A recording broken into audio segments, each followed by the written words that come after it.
My name is Rick, and I built this crazy SimPit thing. So I'm going to give you a little guided tour.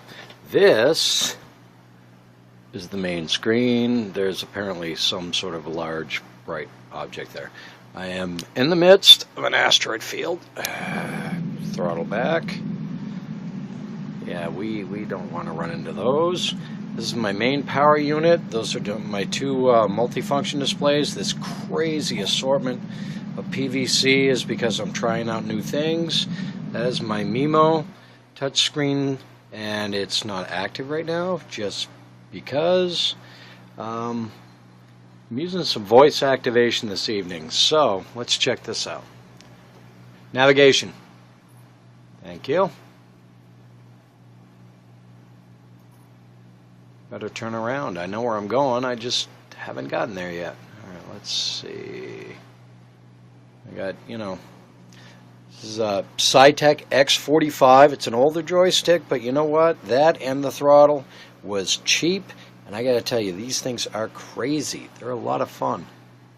All right, let's see. I'm going to go put the thrust up there a little bit.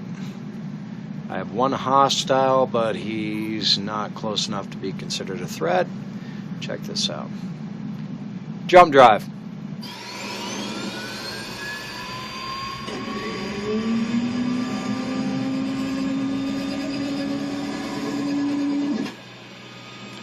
And now I just jumped to another system that I'd programmed in earlier.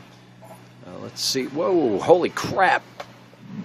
Alright, brakes are on. And I might want to dodge just a wee bit. Let's see, a little rudder control there. Not really worth it right now. I have one hostile coming in. He's 8,000. He's not a threat right now. Okay, let's see. Cargo. Here's my cargo screen. Got a little bit of goods to deliver. Cargo. Alright, well, let's take us in. Thrust is up. I have to compensate for the fact that I'm a crappy pilot with only one hand. Alright, and through the jump gate. See you, buddy. Yeah, that makes me nervous every jump.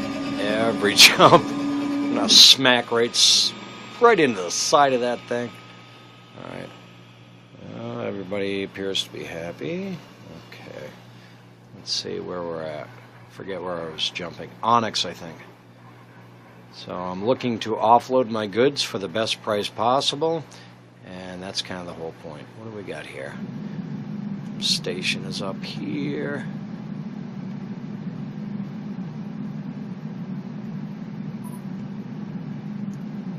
No idea how I managed to go all the way around. Let's see. Oh, come on, you're messing with me now. Really? I could not have been that far off. Checking. Alright, it's not worth it. Navigation.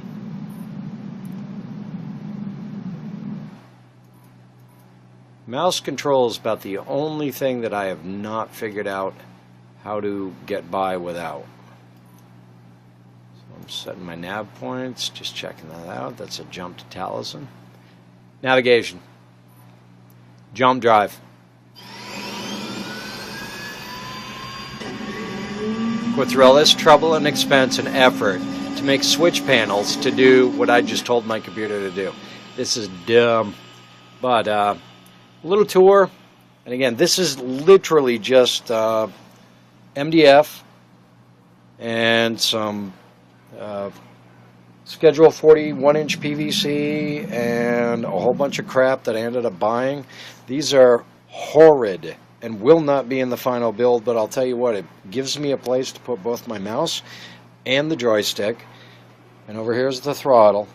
Not a particularly great idea, but you know what? It cost me like 20 bucks in materials, and they give me a place to put my controls till I figure out a better place. Same with this configuration. This is literally MDF and Velcro. I hate to say it, but I needed the keyboard up there. I needed the MFDs. I'm only going to go with one of those for my final build. I've figured it out, and the same with the screen. I have, if I can zoom out far enough, all right, one 39-inch display. I tried the 22 inches on the side, and I got to be honest, I was not impressed. I could put more really cool stuff in a smaller space when I only have the one big display. And if that bugs me, I'm going to go and get a projector, and then it's like, 100, 200 inches. So there's really no point. I'm not going to go through the effort and the time and all that fun stuff. Speed. I'm not going to go through the effort of trying to do 3 22-inch monitors when I can get a 39 with the aspect tweaked so that it looks appropriate. Everything has depth in the game. It's fun as hell. And if I back off a little bit here, I'll literally build my enclosure off the monitor because that's going to be the front view screen. And I've gone through a couple of revisions of what I want to do. I thought I was going to go with a flat cockpit display initially, where you're looking at the viewports and they're more or less flat to you, but I like the angle. I actually do like the angle. If I can figure out how to tweak this thing just a little bit to get more of a squashed and not so much of a pinched effect, then when I angle that monitor as if it looks like you're looking out the front cockpit, the aspect ratio is going to be right, and it will actually look like you're looking out into space. And the cool thing about this setup is, as much as I've set it up for Evercron right now, and that's my primary test bed, I like the FreeSpace 2 or Open FreeSpace 2 Diaspora, which is the Battlestar Galactica. Amazing game. I want to be able to have my panels interact with that. The X series, which is a fantastic space sim. I haven't gotten very far into it. I'm not even all that far into Evercron, but the X series is going to be a lot of fun. The visuals are freaking amazing. So I already have them. I just need to re-download them onto a rebuild of this computer, and I'll try that. So when I get to the point where I'm building the switch panels and I'm trying to replicate what I want to see in my sim environment, then I'll just add those in. But they have to be modular. I mean, most games have shield panels, most games have weapons panels, most games have targeting panels. So I'm going to try and do generic ones. And the nice thing about that is, if I make the generic panel that kind of bolts in or velcros in or whatever the heck your setup is, you now have more immersion because you have that extra piece. All those guys flying A-10s and 747s and all that, they have all the gizmos, gears, and gadgets. For sims that are space-oriented, we need to have the same gadgets. So I'm working on a whole mishmash of different techs and different levels of interface. From the old-school toggle switches, Star Wars, and I don't know how many other 70s, 80s sci-fi movies. And then they went to this glass cockpit thing. And that's why I've got the Mimo. When I start testing stuff with glass cockpit, I mean, it's a small touchscreen. Make your interface clear, make it functional, make it work.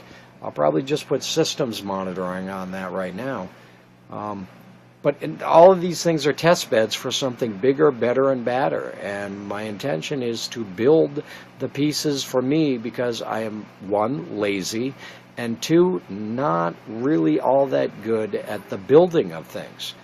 So, if I can get away with this, with virtually no creativity in terms of building something, then anybody can make an immersive environment with just a few simple tools. I'm doing the legwork, and a bunch of other guys are doing the legwork too. They're writing the software, they're writing the back ends.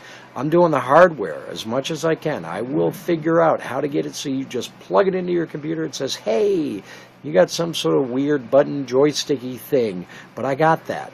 And the second you configure it, you go into your game, you go into your options, you set up your controls, and every time you flip a switch, the game reacts. Every time you move a lever or a small joystick or whatever, the game reacts. And it doesn't matter what your game is, whatever it is, whatever you're having fun with. If I do this right, then anybody's going to be able to just plug the thing in and go. And that's the whole point, is just it should be easy and cheap to be immersive in a sim. This is nothing. I mean, I spent a lot of money on the hardware, but, as far as the actual construction of what I'm playing in, it's almost nothing. It really is. And the trick is now coming up with a framework that I'm happy with, and then putting all the crap that I spent money on into it. The switches, the Arduinos, the microprocessor controls, the little tiny micro boards that tell your computer whatever the hell switch you're flipping is a key press. That's the stuff that I'm doing right now. So as we progress through this whole thing, you're going to see all this craziness occur.